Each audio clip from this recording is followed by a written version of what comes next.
a paleontologist and study rocks and minerals. I want to be a director, a producer, an actor, a rapper, and if all of those don't work out, I want to make video games. I want to be a farmer that has penguins and panda bears and bees.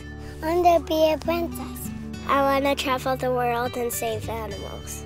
I want to play tennis in the Olympics. I want to be out kicking burger.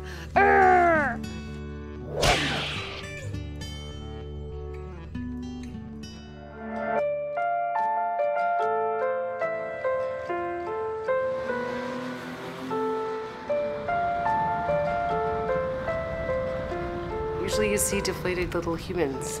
Mom basically said, let's go. And they leave with whatever they packed in their 2 bags when they walked out the door. And, you know, they came in here and they're usually, you know, some of them are crying, very, very quiet. They stand really close to Mom, don't look at you in the eye, very, very rarely, you know. And they're just, you know, they look worried and they look scared, and you know, we just like to let them know that they have a nice, safe place to stay. So I can absolutely tell you a story, I think, about the moment that crystallized for me the need to move forward in implementing an early childhood intervention program. One of our very kind donors had provided the donations necessary to have a Santa Claus gift day, so each of the children was to receive a gift on that date, and Santa was here to hand them out. It was, you know, busy and crazy, and the kids were very excited, and one of the particular gifts that was being given out to the boys in the age between 6 and 10 years old were these wonderful Nerf guns that they love to play with. They shoot the foam, you know, bullets. Things quickly got pretty wild in here, lots of running around and excitement and shrill voices and all of that energy coming out as they were shooting their Nerf guns at each other. But what struck me was how quickly it went from the normal excitement and chasing into clear and obvious examples that these were children for whom gunplay wasn't just something they'd seen on TV. A lot of these children had seen things that you wouldn't expect an 8-year-old to have seen. The physical postures they were assuming, the threats they were uttering to each other were clearly examples of real violence that they'd been witness to and perhaps impacted by directly. There was one little boy sitting beside me who also had his gun but was withdrawing from that almost in a fear reaction, and he turned to me, and I was dressed that day for the Christmas open house in my Mrs. Santa Claus coat, and he said, "If you're really Mrs. Santa Claus, why can't you make this stop?"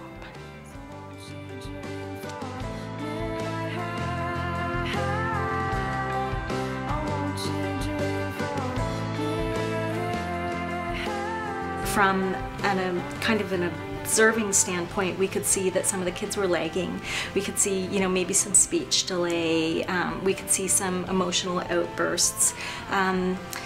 We could see that there appeared that, you know, mums and dads were so tired that there wasn't a lot of attachment, you know, happening with the kids.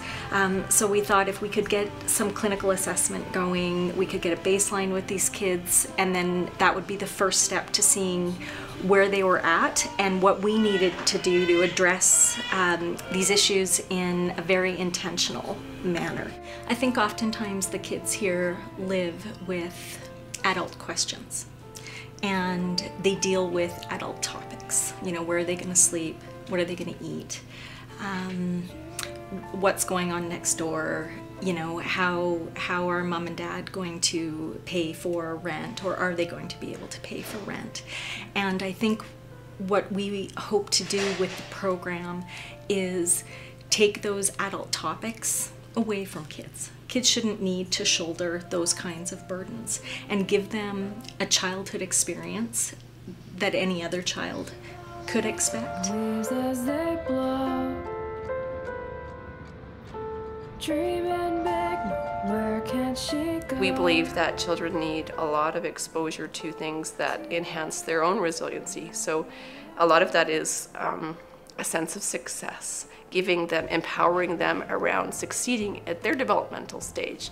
And those are the tools like early literacy, exposing them to books and education and priming them, their brains to develop in that way. Numeracy, arts and crafts that teach dexterity and creativity and imagination, and stability, that presence of adults who are here on a consistent basis, who are there and a positive influence in those children's lives in terms of offering them guidance and support and care and attention, that can really counteract a lot of instability that may be happening outside of this setting.